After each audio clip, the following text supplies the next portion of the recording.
ಶಿವಮೊಗ್ಗ ಜಿಲ್ಲೆಯ ಶಿಕಾರಿಪುರ ತಾಲೂಕಿನ ತಳಗುಂದ ಹೋಬಳಿಯ ಬಳ್ಳಿಗಾವಿ ಗ್ರಾಮ ಪಂಚಾಯತಿಯ ಸದಸ್ಯರಾದಂಥ ಶ್ರೀಮತಿ ಸುಮಾ ಹನುಮಂತಪ್ಪ ಇವರಿಗೆ ಗ್ರಾಮ ಸ್ವರಾಜ್ಯ ಸಾಮಾಜಿಕ ಸೇವಾ ಸಂಸ್ಥೆ ಈ ಒಂದು ಕಾರ್ಯಕ್ರಮಕ್ಕೆ ಆತ್ಮೀಯವಾಗಿ ಸ್ವಾಗತವನ್ನು ಬಯಸ್ತೀನಿ. ಮೇಡಮ್, ನೀವು ರಾಜಕೀಯಕ್ಕೆ ಬರೋದಕ್ಕಿಂತ ಮುಂಚೆ ಏನ್ ಮಾಡ್ತಾ ಇದ್ರಿ? ನಾನು ಮನೇಲಿದ್ದೆ ಸರ್, ಸ್ವಸಹಾಯ ಸಂಘದಲ್ಲಿದ್ದೆ. ಸ್ವಸಹಾಯ ಸಂಘದಲ್ಲಿದ್ದು ನೆಕ್ಸ್ಟ್ ಧರ್ಮಸ್ಥಳ ಸಂಘ ಅಂತ ಬಂತು ಸರ್. ಧರ್ಮಸ್ಥಳ ಸಂಘದಲ್ಲಿ ಸದಸ್ಯರಾಗಿ 2 ವರ್ಷ ಸದಸ್ಯರಾಗಿದ್ದೆ. ಒಕ್ಕೂಟ ಅಂತ ಮಾಡಿದ್ವಿ ಬಳ್ಳಿಗಾವಿ ಒಕ್ಕೂಟದಲ್ಲಿ. ಬಳ್ಳಿಗಾವಿ ಒಕ್ಕೂಟದಲ್ಲಿ ಕಾರ್ಯದರ್ಶಿಯಾಗಿ ಕೆಲಸ ಮಾಡಕ್ಕೆ ಶುರು ಮಾಡಿದ್ವಿ ಸರ್. ಹಾಗಾಗಿ ಹೆಚ್ಚು ಕಡಿಮೆ ಒಂದು 200-250 ಜನ ಲೇಡೀಸ್ ನಮ್ಮ ಒಕ್ಕೂಟದಲ್ಲಿ ಇದ್ದು ಸರ್. ಅವ್ರಿಗೆ ನಾನು ಪರಿಚಯ ಆಗ್ತಾ ಹೋದೆ. ಅವಾಗ ನಮ್ಮ ಗ್ರಾಮ ಪಂಚಾಯತಿ ಮೆಂಬರ್ಗಳಾಗ್ಲಿ ಹೆಣ್ಮಕ್ಳಿಗೆ ಸ್ವಲ್ಪ ಕಾನ್ಫಿಡೆನ್ಸ್ ಬಂದಿತ್ತು. ಈ ರೀತಿಯಾಗಿ ನೀವೇನು ಸಂಘ ಸಂಸ್ಥೆಗಳಿಂದ ಇವತ್ತು ಸಂಘಟನಾ ಶಕ್ತಿಯನ್ನು ಪಡೆದು ರಾಜಕೀಯವನ್ನ ಪ್ರವೇಶ ಖಂಡಿತ ಅಷ್ಟ್ರ ಮಧ್ಯೆ ಎಲ್ಲ ಸಮಾಜ ಸೇವೆ ನಿಮ್ದು ಜನರಿಗೆ ಸಿಗ್ತಾ ಇತ್ತು. ಆದ್ರೂ ಕೂಡ ರಾಜಕೀಯಕ್ಕೆ ಬರೋದಕ್ಕೆ ಕಾರಣ, ರಾಜಕೀಯಕ್ಕೆ ಯಾಕೆ ಬಂದ? ರಾಜಕೀಯಕ್ಕೆ ಬರೋದಕ್ಕೆ ಕಾರಣ ಅಂದ್ರೆ ಸರ್, ಈಗ ಹೆಣ್ಮಕ್ಳಾಗ್ಲಿ ಏನೋ ಒಂದು ನೀರಿನ ಸಮಸ್ಯೆ ಬಂತು ಅಥವಾ ನಮ್ಮ ಕೇರಿಯಲ್ಲಿ ಏನೋ ಒಂದು ಕೆಲಸ ಬೇಕಾಗಿತ್ತು ಏನು ಅಂತಂದ್ರೆ ಈಗ ಲೇಡೀಸ್ ಸದಸ್ಯರ ಹತ್ರ ಹೋಗಿ ನಾವು ಕೇಳ್ತಿದ್ವಿ ಸರ್, ಅಕ್ಕ ಮತ್ತೆ ಹಿಂಗೆ ನಮ್ ಕೇರಿಯಲ್ಲಿ ಈ ತರ ಸಮಸ್ಯೆ ಇದೆ, ಒಂದ್ ಸ್ವಲ್ಪ ಮಾಡ್ಕೊಡು ಅಂತ. ಇಲ್ಲ ನಾವು ಸ್ವಲ್ಪ ಅವ್ರನ್ನ ಕೇಳ್ಬೇಕು ಇವ್ರನ್ನ ಕೇಳ್ಬೇಕು ಹಂಗೆ ಹಿಂಗೆ ಅಂತ. ಅವಾಗ ನಾವು ಸಂಘಟನೆಲ್ಲ ಒಂದು ಚರ್ಚೆ ಮಾಡಿದ್ವಿ. ನಾವು ತಿಳುವಳಿಕೆಯಸ್ತರು ಒಬ್ರು ಯಾರಾದ್ರೂ ಸದಸ್ಯರಾಗಿ ಹೋದ್ರೆ ನಮಗೆ ನಮ್ಮ ಹೆಣ್ಮಕ್ಳಿಗೆ ಒಂದು ಬಲ ಬರ್ತೈತಿ ಅನ್ನೋದು ನಮ್ಮ ಒಕ್ಕೂಟದಲ್ಲಿ ಚರ್ಚೆ ಆಯ್ತು. ಅವಾಗ ಅದಕ್ಕೆ ಅವಕಾಶ ಆಗ್ತಿತ್ತು. ಈ ಮುಖ್ಯವಾಗಿ ರಾಜಕೀಯಕ್ಕೆ ಬಂದ್ರಿ. ಖಂಡಿತ ಜನನು ಕೂಡ ಗೆಲ್ತಿದ್ದಾರೆ. ಮತ್ತೆ 2ನೇ ಬಾರಿ ಕೂಡ ನಿಮ್ಮ ಕೆಲಸಗಳನ್ನು ನೋಡಿ ಜನ ಆಯ್ಕೆಯನ್ನ ಮಾಡಿದ್ದಾರೆ. ಖಂಡಿತವಾಗ್ಲೂ ಕೂಡ ಏನು ಅಂತ ಹೇಳಿದ್ರೆ ಈಗಾಗಲೇ ಅಷ್ಟೆಲ್ಲ ಪ್ರೀತಿಯನ್ನಿಟ್ಟು ನಿಮ್ಮನ್ನ ಇವತ್ತು ಜನ ಗಳಿಸಿದ್ದಾರೆ. ಆದ್ರೆ ನಿಮ್ಮನ್ನ ಗೆಲ್ಸಿದಂತ ಗ್ರಾಮಕ್ಕೆ ಏನೆಲ್ಲ ಅಭಿವೃದ್ಧಿ ಕಾರ್ಯಕ್ರಮಗಳನ್ನು ಮಾಡ್ಬೇಕು ಅಂತ ಅನ್ಕೊಂಡಿದ್ದೀವಿ ಸರ್? ಮೊದಲನೇದಾಗಿ ನಂದು ಎಸ್ಸಿ ಕಾಲೋನಿ ಸರ್. ನಾನು ಇರೋ ಜಾಗ ನಂದು ಮೇನ್ ರೋಡಿಗೆ ಕಲೆಕ್ಷನ್ ಇರ್ಲಿಲ್ಲ. ಆಮೇಲೆ ಅಂಗನವಾಡಿ ಮಕ್ಕಳಿಗೆ, ಸ್ಕೂಲ್ ಮಕ್ಕಳಿಗೆ ತುಂಬಾ ತೊಂದರೆ ಆಗ್ತಿತ್ತು. ಊರು ಸುತ್ತ ಹೆಚ್ಚು ಕಡಿಮೆ 1-1.5 ಕಿಲೋಮೀಟರ್ ಸ್ಕೂಲ್ ಹತ್ರ ಹೋಗ್ಬೇಕಿತ್ತು. ಅವಾಗ ನನಗೆ ಕಣ್ಣಿಗೆ ಕಂಡದ ಕೆಲಸ ಅಂದ್ರೆ ನನ್ನ ಕಾಲೋನಿಗೆ ರಸ್ತೆ ವ್ಯವಸ್ಥೆ ಆಗ್ಬೇಕು, ಮೇನ್ ರೋಡಿಗೆ ಕಲೆಕ್ಷನ್ ಸಿಗ್ಬೇಕು ಅಂತ. ಅದಕ್ಕೆ ತುಂಬಾ ಹೋರಾಟ ಮಾಡಿ ನಮ್ಮ ವಾರ್ಡ್ ಅಲ್ಲಿ ಇರುವಂತವ್ರನ್ನ ಸಂಘಟನೆ ಮಾಡ್ಕೊಂಡು ಗಂಡ್ ಮಕ್ಕಳಿಗೂ ಸ್ವಲ್ಪ ಹುರಿ ತುಂಬಿಸಿ ಅದಕ್ಕೆ ಫಸ್ಟ್ ಸ್ಟ್ರೈಕ್ ತರ ಕೆಲಸ ಮಾಡಿದ್ವಿ ಸರ್. ಅದು ಬಹಳ ತಡೆಯಾಗಿತ್ತು. ರೋಡಿಗೆಲ್ಲ ತಡೆಯಾಗಿತ್ತು ಸರ್. ತಡೆಯಾಗಿದ್ದಕ್ಕೆ ಅದನ್ನ ಲೀಡರ್ ಎಲ್ಲ ಅದಕ್ಕೆ ಅವಕಾಶನೂ ಕೊಟ್ಟಿರ್ಲಿಲ್ಲ. ನಾನು ಅದನ್ನ ಮಾಡಿ ಇವ್ರನ್ನೆಲ್ಲ ಕರ್ಕೊಂಡು ಹೋಗಿ ಅದು ನಮಗೆ ಬೇಕೇ ಬೇಕು ಅಂತ ಹೋರಾಟ ಮಾಡಿ ನಾನು ಗ್ರಾಮ ಪಂಚಾಯತಿ ಸದಸ್ಯ ಆಗಿ ಬಂದಿದ್ದೆ ಅದೇ ಉದ್ದೇಶಕ್ಕೋಸ್ಕರ ಅಂತ ಅದನ್ನ ಮಾಡಿದ್ವಿ ಸರ್. ಇವತ್ತು ನಿಜವಾಗ್ಲೂ ಅಲ್ಲಿ 100 ಜನ ಅಡ್ಡಾಡ್ತಿದ್ದಾರೆ. ನಿಜವಾಗ್ಲೂ ಹೆಮ್ಮೆ ಅನಿಸ್ತು. ಖಂಡಿತ. ಈ ಮುಂದಿನ ದಿನಗಳಲ್ಲಿ ಏನ್ ಕಾರ್ಯಕ್ರಮ? ಮುಂದಿನ ದಿನಗಳಾಗ್ಲಿ ಸರ್, ಇಲ್ಲಿ ಕೆಲವೊಂದು ಏರಿಯಾಗಳಲ್ಲಿ ತುಂಬಾ ಹಾಳಾಗ್ಬಿಟ್ಟರು ಸರ್. ಚರಂಡಿ ಆಗ್ಬೋದು, ರೋಡ್ ಆಗಿರ್ಬೋದು. ಆಮೇಲೆ ಕೆಲವೊಬ್ಬರಿಗೆ ಒಂದೊಂದು ಕೆಟಗಿರಿ ಜನಾಂಗನ ಇನ್ನೂ ಯಾವುದಕ್ಕೂ ಅಭಿವೃದ್ಧಿ ಪಡಿಸೇ ಇಲ್ಲ. ಆಮೇಲೆ ಕೆಲವೊಬ್ಬರಿಗೆ ಇನ್ನೂ ಅವಕಾಶಗಳು ಸಿಕ್ಕೇ ನೀರಾಗ್ಲಿ, ಚರಂಡಿ ಆಗ್ಲಿ, ಕರೆಂಟಿನ ವ್ಯವಸ್ಥೆ ಆಗ್ಲಿ ಸುಮಾರಷ್ಟು ಏರಿಯಾಕ್ಕೆ ಇನ್ನೂ ತಲುಪಿಲ್ಲ. ಸರಿಯಾದ ರೀತಿಯಲ್ಲಿ ಮಾಡ್ಬೇಕು.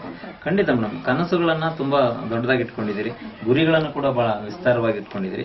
ಇಂಥ ಒಂದು ಹಂತದಲ್ಲಿ ಸರ್ಕಾರದಿಂದ ಗ್ರಾಮ ಪಂಚಾಯತಿಗೆ ಬರತಕ್ಕಂತ ಅನುದಾನ ನಿಮ್ಮ ಗುರಿಗಳನ್ನು ಈಡೇರಿಸೋದಕ್ಕೆ ಸಾಕಾಗುತ್ತಾ?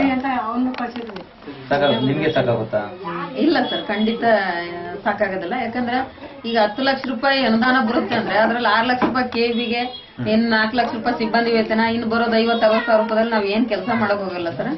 ಈಗ ನಾನು ನಿಜವಾಗ್ಲೂ ಒಂದು ಬೇಡಿಕೆ ಅನ್ನೋದಕ್ಕಿಂತ ನಾನು ಹೋರಾಟ ಅನ್ನೋದು ಏನಂದ್ರೆ ಸರ್ಕಾರಕ್ಕೆ ಕಿವಿಗೆ ಮುಟ್ಲಿ, ದಯವಿಟ್ಟು ಈ ಗ್ರಾಮ ಪಂಚಾಯತಿ ಮೆಂಬರ್ಗೆ ಒಂದು ಸ್ಥಾನ ಕೊಡ್ಬೇಕು. ಅವ್ರಿಗೆ ನೇರವಾದ ಅನುದಾನ ಕೊಟ್ರೆ ಆಮೇಲೆ ಇಂತಿಷ್ಟು ಅನ್ನೋದನ್ನ ನಾವು ಒಂದು 5 ವರ್ಷ ಅಧಿಕಾರದಲ್ಲಿ ಕೊನೆ ಪಕ್ಷ ಒಂದು 5-10 ಲಕ್ಷದ ಕೆಲಸ ಆಗಿಲ್ಲ ಅಂದ್ರೆ ನಾವು ಗ್ರಾಮ ಪಂಚಾಯತಿ ಸದಸ್ಯರಾಗಿ ನೆಕ್ಸ್ಟ್ ನಾವು ಜನಕ್ಕೆ ಮಕ್ಕ ತೋರ್ಸಕ್ಕಾದ್ರೂ ಒಂದು ಅವಕಾಶ ಆಗುತ್ತೆ. ಖಂಡಿತ ಮೇಡಮ್, ನಿಮ್ಮ ಪರವಾಗಿ ನಾವು ಕೂಡ ಸರ್ಕಾರವನ್ನು ಮಾಡ್ಕೊಂತೀವಿ. ಏನಂದ್ರೆ ಮೇಡಮ್ ಹೇಳಿದಾಗೆ ನೇರ ಅನುದಾನ ಮತ್ತು ವೈಯಕ್ತಿಕ ಅನುದಾನಗಳನ್ನು ಕೊಟ್ಟಾಗ ನಮ್ಮ ಗ್ರಾಮ ಪಂಚಾಯತ್ ಸದಸ್ಯರ ಕನಸುಗಳು ಈಡೇರುತ್ತವೆ, ಜನರಿಗೆ ಒಂದು ಉತ್ತಮವಾದ ವ್ಯವಸ್ಥೆಗಳು ದೊರೀತದೆ ಅಂತ ಹೇಳ್ತಿದ್ದೀವಿ. ಹಾಗೆ ಇಷ್ಟೆಲ್ಲ ಕೆಲಸ ಮಾಡ್ತಕ್ಕಂಥ ನಿಮಗೆ ಗ್ರಾಮ ಪಂಚಾಯತಿಯಿಂದ ಕೊಡ್ತಕ್ಕಂಥ ಗೌರವದ ಬಗ್ಗೆ ಸರ್, ನಿಜವಾಗ್ಲೂ ಅದನ್ನ ನೀವು ಕೇಳಬಾರ್ದು, ನಾವ್ ಹೇಳಬಾರ್ದು ಅನ್ನೋ ಪರಿಸ್ಥಿತಿಯಲ್ಲಿ ಗೌರವಧನ ಇದೆ ಸರ್. ಇವತ್ತು ಒಂದು 100 ರೂಪಾಯಿ ಕರೆನ್ಸಿ ಹಾಕ್ತಿದ್ರೆ 1 ವಾರ ಇರಲ್ಲ ಸರ್, ಹೌದಾ? ಆಮೇಲೆ ಇವತ್ತು ಸಾಮಾನ್ಯ ಒಬ್ಬ ಕೂಲಿ ಹೋಗನು 400-500 ರೂಪಾಯಿ ಕೂಲಿ ಸರ್ ಇವತ್ತಿನ ಕಾಲದ ಮಟ್ಟದಲ್ಲಿ.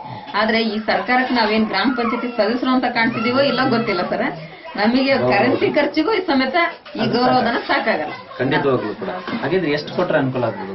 ಸರ್ ಒಂದು 2,000-3,000 ರೂಪಾಯಿ ಆದ್ರೆ, ಯಾಕಂದ್ರೆ ನಾವು ಈಗ ಒಬ್ರು ಬಂದ್ ಕರೀತಾರೆ ಸರ್, ಏನಕ್ಕೂ ಅಕ್ಕ ಹಿಂಗ್ ಹೋಗನ್ ಬಾ ಅಂತ, ಅವ್ರನ್ನೇ ನಾವು ಬಚ್ಚಾರ್ಜಿ ಕೇಳಕ್ಕಾಗಲ್ಲ, ಅವ್ರಿಗೆ ನಾವು ಊಟ ತಿಂಡಿ ಕೇಳಲ್ಲ. ಆಮೇಲೆ ನಮಗೆ ಸೇಮ್ ಅನಿಸ್ತದೆ, ಏನಪ್ಪ ಸದಸ್ಯರಾಗಿ ನಮ್ಮನ್ನ ಬಚ್ಚಾರ್ ಕೇಳ್ತಾರೆ ಅಂತಾರೆ ಸರ್. ಅಷ್ಟು ಮಟ್ಟಕ್ಕಾರ ನಾವು ಓಡಾಡಿ ಕೆಲಸ ಮಾಡಕ್ಕಾರ ಅವಕಾಶ ಸರ್. ನಾವ್ ಇದನ್ನ ಅವ್ರು ನಮಗೆ ಸಂಬಳ ಕೊಡ್ಲಿ ಅಂತ ಕೇಳೋದಕ್ಕಿಂತ ನಾವು ಮಾಡೋ ಕೆಲಸಕ್ಕೆ ಅನುಕೂಲ ಆಗ್ಲಿ, ವ್ಯವಸ್ಥೆಗೆ ಅನುಕೂಲ ಆಗಲಿ, ಸಮಾಜ ಸೇವೆ ಮಾಡೋದಕ್ಕೊಂದು ಅನುಕೂಲ. ಖಂಡಿತ ಮೇಡಮ್, ಒಳ್ಳೇದು.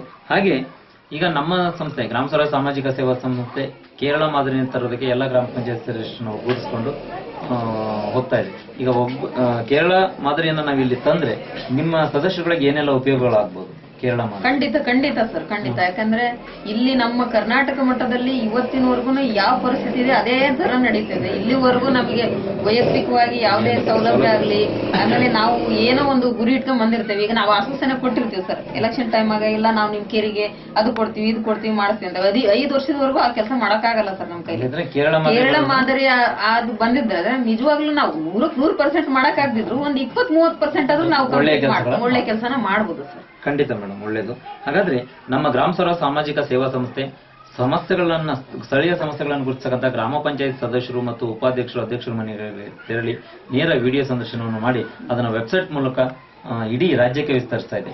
ಇದರಿಂದ ನಿಮಗೆ ಏನು ಅನುಕೂಲತೆಗಳಾಗಬಹುದು ಸರ್? ಅನುಕೂಲತೆಗೆ ನಿಜವಾಗ್ಲೂ ಹೆಮ್ಮೆ ಅನಿಸ್ತು ಸರ್ ಈ ಸಂಸ್ಥೆ ಬಗ್ಗೆ ಕೇಳಿ. ಯಾಕಂದ್ರೆ ಇಲ್ಲಿವರೆಗೂ ನಮ್ಗೆ ಯಾರು ಗ್ರಾಮ ಪಂಚಾಯತ್ ಸದಸ್ಯರು ನೀವು ಇಲ್ಲಿದ್ದೀರಾ, ಒಂದು MLA ಆಗ್ಲಿ ಒಂದು MP ಎಲೆಕ್ಷನ್ ಟೈಮಲ್ಲಿ ನಮ್ಗೆ ಕರ್ಕೊಂತಾರೆ, ಜೊತೆಗೆ ಅಡ್ಡಾಡ್ತಾರೆ, ಗೆಲ್ತಾರೆ, ಅವ್ರ ಪಾಡಿಗೆ ಹೋಗಿರ್ತಾರೆ. ಆದ್ರೆ ಇವತ್ತಿನವರೆಗೂ ನೀವು ಗ್ರಾಮ ಪಂಚಾಯತ್ ಸದಸ್ಯರು ಎಲ್ಲಿದ್ರಿ ಅಂತ ನಮ್ಗೆ ಒಂದು ಫೋನು ಮಾಡಿಲ್ಲ, ನೀವ್ ಎಲ್ಲಿದ್ರಿ ಬರ್ರಿ ಅಂತ ಹುಡುಕೊಂಡು ಬರಲ್ಲ ಸರ್. ನಿಜವಾಗ್ಲೂ ಈ ಸಂಸ್ಥೆ ನಮಗೆ ಬಂದು ಹುಡುಕಿ ನಮ್ಮನ್ನ ಗುರುತಿಸಿ ನಿಜವಾಗ್ಲೂ ನಿಮ್ಮನ್ನ ನಾವು ಒಂದು ಬೆಳಕಿ ತರಬೇಕು ಅನ್ನೋದು ಅವ್ರ ಆಸೆ ಇದಲ್ಲ ಸರ್. ನಿಜವಾಗ್ಲೂ ಹೆಮ್ಮೆ ಅನಿಸ್ತು ಸರ್. ಖಂಡಿತ ಮೇಡಮ್, ಒಳ್ಳೆ ಮಾತನ್ನ ಹೇಳಿದ್ರಿ. ಹಾಗೆ ಏನು ಅಂತ ಹೇಳಿದ್ರೆ ನಮ್ಮ ಗ್ರಾಮ ಸ್ವರಾಜ್ ಸಾಮಾಜಿಕ ಸೇವಾ ಸಂಸ್ಥೆ ಎಲ್ಲಾ ಗ್ರಾಮ ಪಂಚಾಯತ್ ಸದಸ್ಯರು ಮತ್ತು ಉಪಾಧ್ಯಕ್ಷರು ಅಧ್ಯಕ್ಷರುಗಳನ್ನ ಜಿಲ್ಲಾ ಮಟ್ಟದಲ್ಲಿ ಇರ್ಬೋದು ಅಥವಾ ರಾಜ್ಯ ಮಟ್ಟದಲ್ಲಿ ಇರ್ಬೋದು ಒಂದು ಕಡೆ ಸೇರಿಸಿ ಸಮಾವೇಶಗಳನ್ನ ಆಯೋಜನೆ ಮಾಡಿ 10 ಅಂಶಗಳನ್ನ ಸರ್ಕಾರಕ್ಕೆ ನೀಡಿ ಅವುಗಳನ್ನ ಜಾರಿಗೊಳಿಸೋದಕ್ಕೆ ಒತ್ತಡ ತರೋದಕ್ಕೆ ನೀವು ನಮ್ಮ ಸಂಸ್ಥೆಯ ಸಮಾವೇಶಗಳಿಗೆ ಒಂದು ಸಹಕಾರ ಕೊಡ್ತೀರಾ? ಖಂಡಿತ ಸರ್, ಖಂಡಿತ. ಯಾಕಂದ್ರೆ ನಾವು ಹೋರಾಟದ ಆದಿಲೇ ಬಂದಿರೋ ಸರ್. ನಾವು ಇದ್ರೊಳಗೆ ಈಗ ನಾವು ಗ್ರಾಮ ಪಂಚಾಯತಿ ಮೆಂಬರ್ ಆದಾಗ್ಲೇ ಆ ಅವಕಾಶ ಸಿಗ್ಲಿ ಅನ್ನೋದೇನ್ ನಮ್ಮ ಆಸೆ ಅಲ್ಲ. ಮುಂದಾದ್ರೂ ಬರೋರ್ಗಾದ್ರೂ ಈ ಅವಕಾಶ ಸಿಕ್ಕರೆ ನಮ್ಮ ಊರು ಅಭಿವೃದ್ಧಿ ಆಗುತ್ತೆ. ಯಾಕಂದ್ರೆ ಗ್ರಾಮ ಪಂಚಾಯತಿ ಯಾವಾಗ್ಲೂ ಇರುತ್ತೆ, ಇರ್ಲೇಬೇಕು. ಯಾಕಂದ್ರೆ ಸ್ಥಳೀಯವಾಗಿ ಅಭಿವೃದ್ಧಿ ಪಡಿಸ್ಬೇಕು ಅಂದ್ರೆ ಗ್ರಾಮ ಪಂಚಾಯತಿ ಇರ್ಲೇಬೇಕು ಸರ್. ಮುಂದಾದ್ರೂ ನಮಗೆ ಕೇರಳ ಮಾದರಿ ಸರ್ಕಾರ ಬಂದ್ರೆ ನಮ್ಮ ಗ್ರಾಮಗಳು ಅಭಿವೃದ್ಧಿ ಆಗುತ್ತೆ, ನಮ್ಮ ಕರ್ನಾಟಕ ಅಭಿವೃದ್ಧಿ ಆಗುತ್ತೆ, ನಮ್ಮ ಜನಾಂಗ ಅಭಿವೃದ್ಧಿ ಆಗುತ್ತೆ. ನಮ್ಮ ಹತ್ರ ಸಹಕಾರ ಕೊಡ್ತೀವಿ. ಖಂಡಿತ ನಮ್ಮ ತುಂಬ ಹೃದಯದಿಂದ ಅಂತರಾಳ ಮಾತುಗಳನ್ನು ಇವತ್ತು ನಮ್ಮ ವಿಡಿಯೋ ಸಂದರ್ಶನ ಮೂಲಕ ಈ 10 ನಿಮಿಷಗಳ ಕಾಲಾವಕಾಶ ನಮ್ಮೊಂದಿಗೆ ಉತ್ತಮವಾದ ಚರ್ಚೆಯಲ್ಲಿ ಪಾಲ್ಗೊಂಡಿದ್ದೀರಿ. ಖಂಡಿತ ಕೂಡ ನಮ್ಮ ಸಂಸ್ಥೆಯ ಪರವಾಗಿ ಮತ್ತು ನಮ್ಮ ಎಲ್ಲ ಸಿಬ್ಬಂದಿಗಳ ಪರವಾಗಿ ನಿಮಗೆ ತುಂಬ ಹೃದಯದ ಅಭಿನಂದನೆಗಳು. ಹಾಗೆ ಈ 2ನೇ ಬಾರಿ ಕೂಡ ಬಹುಮತದಿಂದ ಚುನಾವಣೆಯಲ್ಲಿ ವಿಜಯಶಾಲಿಗಳಾಗಿದ್ರಿ. ಈ ವಿಜಯಶಾಲಿಗಳಾಗಿದ್ದಕ್ಕೆ ನಮ್ಮ ಸಂಸ್ಥೆಯಿಂದ ನಿಮಗೆ ಮನೆಗೆ ಬಂದು ಅಭಿನಂದಿಸುವ ಒಂದು ಕಾರ್ಯಕ್ರಮ. ದಯವಿಟ್ಟು ಈ ಅಭಿನಂದನಾ ಪತ್ರವನ್ನು ಸ್ವೀಕರಿಸಬೇಕು. ಮುಂದಿನ ದಿನಗಳಲ್ಲೂ ಜಯದ ಹಾದಿ ನಿಮ್ದಾಗ್ಲಿ ಅಂತ.